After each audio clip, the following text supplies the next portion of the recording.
Oke guys, welcome to Daily Charting with Toshi, di mana kita akan daily chart your favorite cryptocurrencies. Oke guys, cryptocurrency market kembali lagi naik, kembali lagi hijau. Dalam 24 jam terakhir ada peningkatan sebesar 2,7% ya. Kalau ingat kemarin nih, gak usah lama-lama deh, baru seminggu 2 minggu lalu, cryptocurrency ini, global cryptocurrency market ini, di bawah 2 triliun US dollar. Sekarang sudah 2,22 triliun US dollars. Jadi ya itu ya, dunia cryptocurrency memang cepat naik turunnya. Nah, kita bisa lihat Bitcoin ini major milestone ya, di mana dia kemarin berhasil close di atas 51.000 US dollar. Tepatnya dia close di harga 51.493 US dollars. Dan seperti yang gue bilang, 50.000 ini salah satu tembok yang harus ditembus gitu ya, selain dari 48.000 yang which is sudah di close kemarin ya. Nah, nanti teknikalnya kita akan bahas lebih jelas ya di belakang. Sekarang kita akan bahas dulu mengenai news. Nah, selain dari Bitcoin juga kita bisa lihat ya, rata-rata semua hijau lah. Kecuali Cardano, dia minus sedikit, minus 0,32%. Nah, yang pertama kita akan masuk ke news, yaitu adalah Ripple. Di mana Ripple akhirnya masuk ke dunia NFT. Di mana bisa dibilang Ripple ini sedikit nge-lag dibandingkan yang dibandingkan dengan kripto-kripto lain ya, seperti Solana, Cardano, lalu apalagi Ethereum. Ya karena mungkin salah satu penyebabnya adalah kasus SEC mereka yang sangat mengganggu ya. Sekarang mungkin jangan-jangan dengan mereka mulai launch NFT fund ini, mungkin mereka sudah merasa mereka bisa mulai fokus lagi ke project-project mereka ya. Oke, nah kita bisa lihat bahwa ini fundnya sebesar 250 juta US dollars, and it's really big. Nah mungkin kalau ekuivalennya pengen dibandingkan sama apa sih? Paling gampang dibandingkan dengan apa sih fund ini? Ini mungkin mirip seperti Avalanche Rush, tapi kalau Avalanche Rush itu kan lebih spesifiknya di DeFi dan dApps. Kalau di sini Ripple fokus untuk pengembangan NFT di XRP ledger mereka ya. Dimana kita lihat ini di-announce oleh Ripple, dan ini spesifiknya untuk tokenisasi dan fokus di NFT gitu ya, dimana ya seperti gue bilang sebelumnya, mereka belum terlalu fokus di situ. Dan selain itu juga Ripple sudah memiliki partnership dengan beberapa NFT marketplace seperti Mintable, Mint NFT, dan juga ada brand design agency yang bernama VSA Partners ya. And ini overall bisa menjadi news yang cukup baik untuk XRP. Nah, pertanyaan buat kalian nih, banyak nggak yang tertarik dengan XRP? Kalau banyak, mungkin bisa ya sekali-sekali gue bisa charting mengenai XRP. Komen di bawah kalau kalian tertarik. Oke, seperti yang sudah gue bahas sedikit di depan, di mana Bitcoin sekarang sudah trade di atas 50.000 US dollar. Ternyata salah satu penyebabnya adalah karena naiknya demand dari institutional traders gitu ya, atau institutional investors lah lebih tepatnya ya. Dimana kita lihat padahal September lalu, baru loh 21 September, belum sebulan, itu Bitcoin jatuh ke harga 40.596 dolar per satu Bitcoinnya. Dan sekarang sudah naik di atas 50.000 lagi. Bahkan sekarang tepatnya udah di 51 ribuan lagi. Nah, jadi salah satu penyebabnya adalah karena itu demand dari institutional traders atau investor yang meningkat. Nah, ini bisa dilihat dari apa beritanya. Jadi, US Bancorp sudah announce mereka akan launch a cryptocurrency custody service.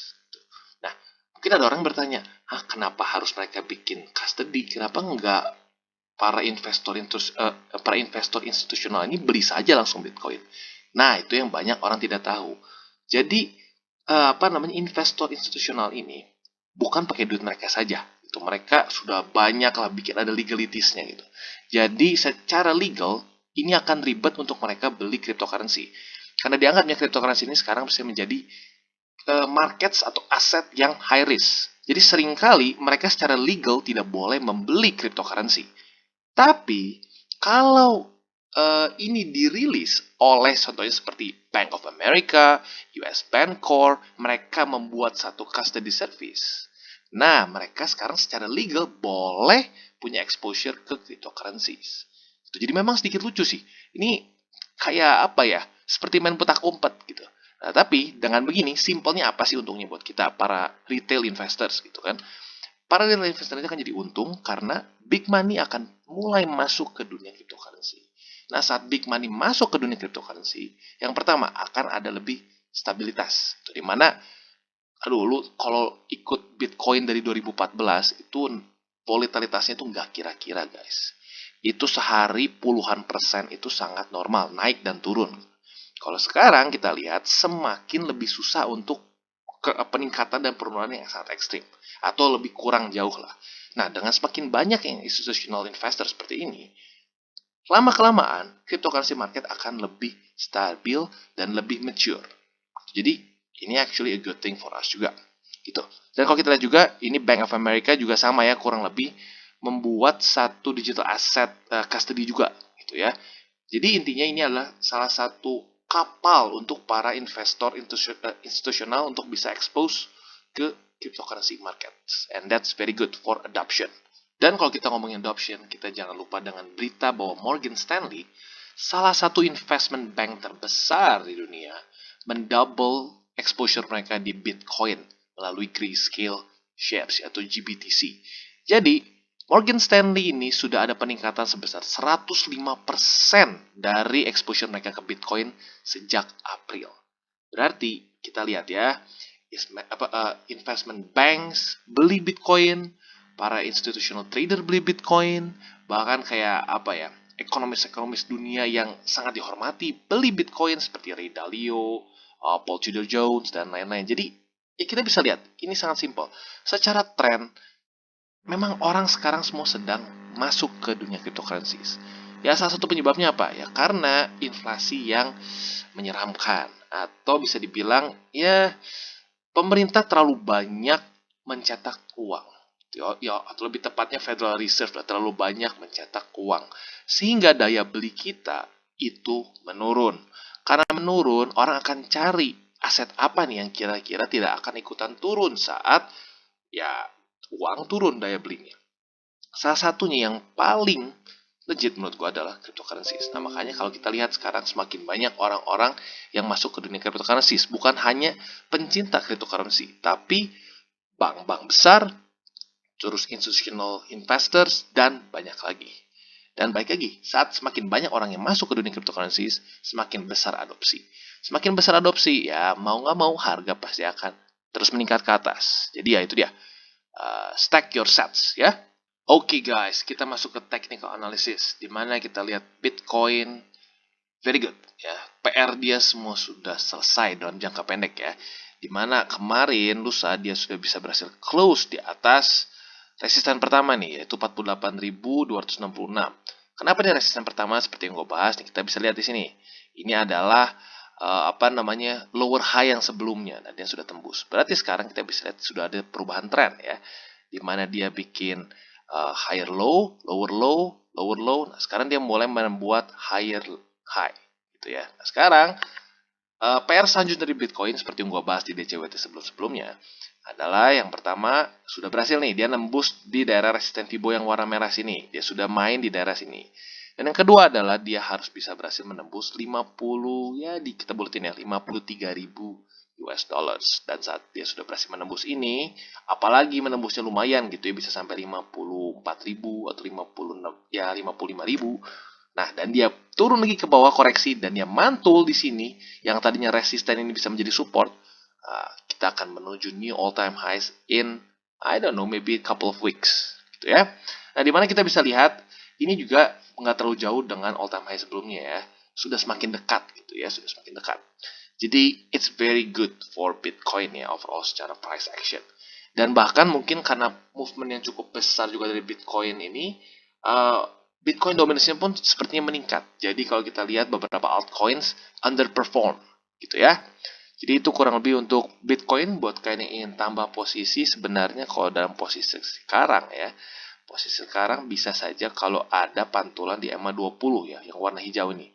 Untuk sekarang ada di 49.000. Ya, tapi nanti kemungkinan besar akan dia naik dulu baru terpantul lagi naik ke atas ya. Semoga dengan pantulan 20 di 4 hourly chart ini Bitcoin bisa menembus 53.000 ya pada hari ini. Oke, jadi itu kurang lebih untuk Bitcoin. Buying positionnya kalau dia terpantul dari MA20 gitu ya, itu kurang lebih untuk Bitcoin. Oke, dan selanjutnya untuk Cardano, di mana kita bisa lihat Cardano masih struggling ya, masih struggling. Dia sepertinya kayak kurang volume. Kita lihat dalam beberapa hari ini kurang volume. ya. Walaupun dia technically sudah menyelesaikan PR dia nih, dia menembus EMA 20 ya. Kita bisa lihat di sini EMA 20-nya di 2 dolar lebih 22 sen dan dia close di 2 dolar lebih 23 sen. Technically dia close di atas. Tapi menurut gua kurang kuat momentumnya. Makanya sekarang kembali lagi turun, dia retest lagi. Gitu. Jadi PR Cardano selanjutnya adalah apa? Harus bullish candle tentunya dan ada extension dari EMA 20. Gitu ya. Itu untuk di daily-nya. Dan untuk di 4 hourly chart-nya, untuk kalian yang ingin beli, baik lagi menurutku masih di daerah sini ya. Buying opportunity apabila mantul di EMA 50. Itu buat kalian yang sudah beli di sini ya mungkin jangan beli lagi ya, karena kan di posisi yang kurang lebih sama. Jadi untuk kalian yang ingin akumulasi Bitcoin, akumulasi Cardano atau ADA, itu bisa beli apabila ada di pantulan EMA 50 di 4 hourly chart ya. Ingat 4 hourly bukan daily ya. Itu kurang lebih untuk Cardano. Oke, dan selanjutnya Coty, di mana kita bisa lihat Coty semakin dekat dengan EMA 20. Ya, semoga hari ini bisa terpantul dengan EMA 20 di daily. Nah, seperti yang gue bilang kemarin-kemarin, kenapa sering kali gue bilang kalau harga ini jauh dari EMA 20, gue cenderung lebih konservatif dan menunggu dia dekat ke EMA 20. Karena ini terlalu sering terjadi. Ya, jadi dia naik jauh di sini, banyak orang yang FOMO di daerah sini nih. Udah beli aja di sini. Nanti kalau nggak dia keburu loncat lagi. Tapi pada faktanya yang lebih sering terjadi secara statistik adalah apabila dia overextension yang jauh gitu ya. Contoh seperti sini nih ya. Extension dia sampai 50%, itu secara risk reward ratio-nya nggak efektif lah dalam tanda kutip ya.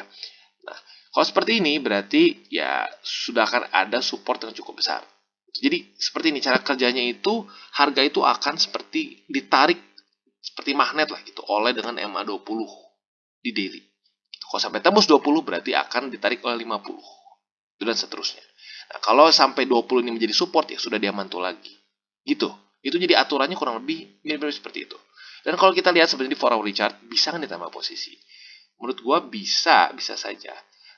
Tapi kalau secara 4 hourly chart-nya kita lihat 20 masih jadi resistennya cukup kuat, atau si 20 ini sekarang lagi dalam posisi tukang pukul ya. Kita bisa lihat dengan sangat jelas di sini nih. Dia berusaha nembus ke atas, saat dia mau naik ke atas dipukul, bam, turun ke bawah sini dan seterusnya. Jadi bisa beli di mana nih? Nah, kalau menurut gue pribadi sih ya, lebih baik kita mungkin tunggu apabila dia bisa nembus nih Bollinger. Dia nembus Bollinger dan masuk lagi seperti ini. Tapi ingat lagi, kalau seperti itu, masuknya ini lebih ke agresif. Karena ini nggak ada lagi support di bawah sini ya. Fibo yang kemarin gue udah hapus karena sudah tembus. Gitu ya. Nah, jadi boleh tambah posisi apabila dia keluar dari Bollinger. Seperti ini nih, keluar dari Bollinger dan masuk lagi. Tapi ingat, masuknya ke agresif. Ya. Dan keep in mind 20-nya masih cukup kuat ya sebagai resisten. Oke, dan untuk Avalanche kita bisa lihat ternyata dalam 3 hari terakhir ini Avalanche berhasil menembus MA 20 ya. Jadi supportnya tembus 20. Padahal kalau kita bilang sudah cukup lama ya MA 20 ini menjadi supportnya cukup kuat. Tapi akhirnya tembus juga gitu ya. Nah, sekarang kita bisa lihat bahwa akan ada support di daerah sini, di mana terakhir Avalanche ini mantul di harga 61 dolaran lah, 61 lebih 45 cents. Nah, jadi kita sebenarnya bisa saja beli apabila terjadi pantulan di daerah sini ya. Dan kalau kita lihat juga di sini memang ada wick ya, berarti ada reaksi terhadap harga di daerah situ. Berarti memang ada support. Tapi pertanyaannya apakah supportnya akan cukup kuat untuk memantulkan Avalanche? Nah, itu cerita yang lain. Nah, untuk setupnya bisa seperti apa? Yang pertama bisa saja kita setupnya beli mirip-mirip seperti ini nih. Saat dia keluar dari Bollinger dan masuk lagi seperti ini ada bullish candle. Karena di sini support ya. Dan yang kedua bisa saja kita tunggu sampai MA200 lebih dekat ke sini sehingga dia akan memantulkan harga AVAX ke atas. Jadi buying posisinya bisa antara pantulan MA200 yang warna merah ini di 4 hourly chart atau dengan pantulan di sini yang warna biru ini di 61 dolar lebih 45 sen. Jadi itu kurang lebih untuk Avalanche ya. Oke, selanjutnya Solana, di mana kita bisa lihat dia terpantul oleh upper band dari Bollinger yang cukup kuat kalau kita lihat di sini ya. Make sense karena kita bisa lihat volumenya cukup besar kemarinnya naik, atau bukan volume tapi price actionnya cukup naik dengan tajam. Dan balik lagi ya, apapun yang naik dengan tajam butuh koreksi biasanya ya. Kalau naik terus malah lebih bahaya di atasnya gitu ya, bisa blow off top. Nah, sekarang kita bisa lihat bahwa dia sedang mencari support di sini. Kalau di daily mungkin nggak kelihatan supportnya di mana selanjutnya. Tapi kalau kita lihat di 4 hourly, supportnya sebenarnya adalah di MA 200 ya di sini. Di mana kita bisa lihat bahwa sekarang harga sedang mulai sudah keluar dari Bollinger tapi ada kemungkinan dia naik lagi ke atas gitu ya, masuk lagi ke Bollinger Band. Nah, ini dibantu dengan MA 200 dan 50 di sini sebagai support kalau gue lihat ya. Nah, jadi sebenarnya bisa nggak kita beli Solana apabila dia sudah nembus lagi Bollinger Band? Bisa saja, bisa saja. Tapi kalau kalian mau lebih konservatif lagi, mungkin mau tunggu sampai di MA 200 juga boleh. Jadi antara dua. Andaikan ini close masuk di atas Bollinger, itu bisa saja tambah posisi. Masuknya mungkin lebih sedikit agresif. Tapi kalau kalian yang lebih konservatif, bisa tunggu sampai dia terpantul benar-benar di MA 200 yang warna merah ini. Dan ingat, di 4 hourly chart ya. Karena di daily masih sangat jauh dengan 200 ya. Sangat jauh. Nah, jadi kurang lebih seperti itu untuk Solana ya. Bisa masuk apabila mantul di 200 atau masuk lagi ke Bollinger. Oke, dan untuk FTT, secara daily-nya dia make a great movement kemarin ya. Price action-nya bagus. Dia menembus MA20 dan 50. Walaupun technically dia open di atas 20 ya. Lebih tepatnya mungkin menembus MA50. Nah, tapi sekarang harga sedang retest lagi ke bawah. Dan kalau kita mau lihat di sini, tadinya kan resisten nih, sudah tembus. Nah, sekarang ini adalah retest apakah ini akan menjadi support atau dia akan balik lagi tembus ke bawah. Nah, kalau kita lihat FTT sekarang secara price action-nya, dia sedang tertahan, di 4 hourly chart-nya sedang tertahan oleh MA20. Atau dia menemukan support di MA20. Jadi apabila MA20 ini menjadi supportnya cukup kuat dan harga terpantul di 20, apalagi menembus dari daerah 57 dolar 26 sen, ini bisa jadi buying position kita untuk FTT selanjutnya ya. Jadi kurang lebih kita akan menunggu apakah terpantul di MA20 yang warna hijau ini. Sekarang posisinya ada 56 dolar lebih 36 sen. Nah, ini mungkin juga ada ini ya biar lebih jelas ya, karena ada beberapa yang nanya itu berapa MA-nya. Nah, kayaknya gue asumsi kalian akan ambil harga di MA, tapi bukan gitu caranya. Jadi cara yang benar adalah kita bukan mengambil saat harganya jatuh kena MA di sini, tapi saat terjadi konfirmasi bahwa harga terpantul. Contoh seperti ini nih. Dia turun misalnya di sini. Nah, terpantul pum. Jadi ada bullish candle yang close di atas MA20 seperti ini. Nah, kita beli saat seperti ini. Oke, jadi itu kurang lebih untuk pemahaman dari kita buy. Nah, kenapa pertanyaannya, loh bro, kenapa nggak beli aja waktu dia harganya, ya kita taruh aja pasang limit order di harga si harga si MA-nya. Sebenarnya bisa saja, tapi masuknya kalau seperti itu kita belum melihat ada konfirmasi bahwa 20 ini indeed adalah support yang cukup kuat.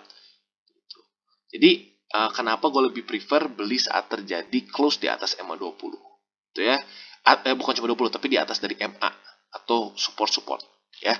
Jadi kurang lebih seperti itu untuk FTT. Oke, dan yang terakhir Ethereum, di mana ini sering kali kalau gue lihat ini sepertinya underdog ya. Banyak orang-orang yang tidak terlalu tertarik pada Ethereum. Padahal ya mungkin karena berpikir Ethereum sudah kemahalan, sudah 3.000 dolar something.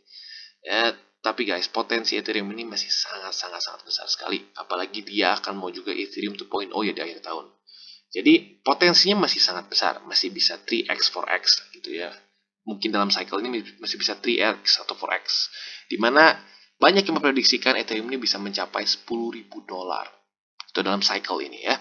Nah, jadi oke, kita masuk ke TA-nya, dimana dia kemarin did a great price movement ya, dimana dia berhasil menahan harga gak jatuh di bawah dari si Fibo ini, si resisten Fibo ini. Nah, sekarang pertanyaannya adalah apakah Ethereum ini akan berhasil hold apabila dia tertekan oleh si Bollinger Band atas ini ya. Nah, kita lihat di 4 hourly chart dulu deh. Dimana dia sekarang 20 ini menjadi support yang cukup kuat buat dia ya. Jadi buat kalian yang ingin tambah posisi, sebenarnya boleh saja apabila ini mantul di MA20 ya. Jadi ya mungkin kalau sekarang turun nih, terus nanti mantul seperti ini nih, mantul seperti ini nih. Nah, itu bisa lu beli Ethereum. Tapi ingat, ini semua masih masuknya mungkin lebih ke agresif banget sih nggak? Soalnya kita lihat ya MA20-nya nggak ekstrim MA50-nya dan ada support-support di bawah sini juga nggak terlalu jauh ya, nggak terlalu overextended dengan MA50. Masih oke lah, sekitar berapa persen nih berarti ya 4%-an, still oke. Jadi masuknya mungkin ya nggak terlalu agresif, tapi nggak juga terlalu konservatif. Kalau kalian beli di MA20, mantulan MA20. Oke, itu kurang lebih untuk Ethereum. Oke, ini berita fundamental terakhir di DCWT pada kita hari ini, yaitu Bank of America itu very bullish on Bitcoin. Dan mereka bilang bahwa crypto markets ini terlalu besar untuk dihiraukan. Gitu ya. Dan ini jadi masuk lagi ke naratif yang gue sebelumnya bilang ya, di mana Amerika Serikat akan tidak berani untuk memban cryptocurrencies. Karena ya seperti ini kita lihat ya, bahwa bank-bank besar, lalu institutional investor ini sudah makin banyak yang masuk ke dunia cryptocurrencies. Kalau mereka ngacak-ngacak lagi dunia cryptocurrencies, ya mereka akan membuat ekonomi di mereka semakin parah. Itu kenapa? Karena ya bank-bank besar sudah mulai masuk, berarti mereka akan juga rugi kalau sampai harga cryptocurrencies pun turun. Jadi ini good news for cryptocurrencies. Jadi adopsi dari institutional investor, bank-bank besar ini bisa menjadikan dalam tanda kutip safety belt kita juga gitu.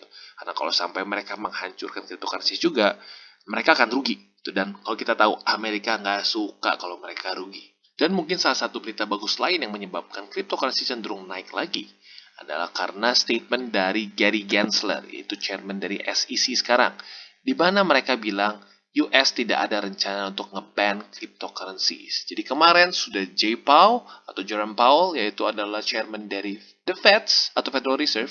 Sekarang SEC pun sudah ada statement bahwa US tidak ada rencana untuk nge-ban cryptocurrencies. Jadi ini mungkin salah satu alasan juga kenapa ya cryptocurrency market cenderung naik ya dalam beberapa hari terakhir, dan terutama ya hari dan kemarin lah ya. Nah, jadi sebenarnya ini jadi hal yang penting juga. Kenapa? Karena US ini mungkin melihat potensi dari cryptocurrency sendiri gitu, di mana mereka bisa make money juga di dalam cryptocurrency gitu. Jadi kalau China, gue rasa China itu kan ya kalian tahu lah, negara komunis itu nggak suka dengan challenge power gitu loh. Mereka pengen bikin semua versi mereka sendiri gitu, yang mentang-mentang mereka tukang produksi semua gitu ya. Semua hal diproduksi di China, mereka nggak mau ada hal lain atau eksternal yang basically bisa mengontrol apapun gitu dalam China. Tapi ya siap-siap China akan kehilangan market besar dari cryptocurrencies. Nah kalau gue lihat US nggak mau melakukan itu. Mereka still want to make money in it. Tinggal mereka gimana regulasinya supaya ya bisa untungnya gede gitu loh ya. Kalau menurut gue seperti itu. Jadi regulasi tetap pasti akan ada gitu. Tapi mereka nggak ada rencana untuk nge-ban. Itu karena kalau mereka nge-ban juga sekarang, bank itu akan juga tersiksa kalau mereka sekarang nge-ban cryptocurrencies. Karena kita lihat sekarang exposure bank dengan cryptocurrency itu sudah mulai meningkat. Itu seperti yang gue bahas juga, seperti Morgan Stanley, JP Morgan, mereka semua sudah mulai dabble on Bitcoin, Ethereum, dan berbagai macam cryptocurrency lainnya. Oke. Jadi itu akan jadi counterproductive kalau buat mereka nge-ban cryptocurrency. And that's very good. Oke guys, sekian dari segmen Daily Charting with Toshi. Apabila segmen ini bermanfaat, boleh share dengan teman-teman, dan jangan lupa untuk like, subscribe, klik the bell icon, dan see you on the next videos.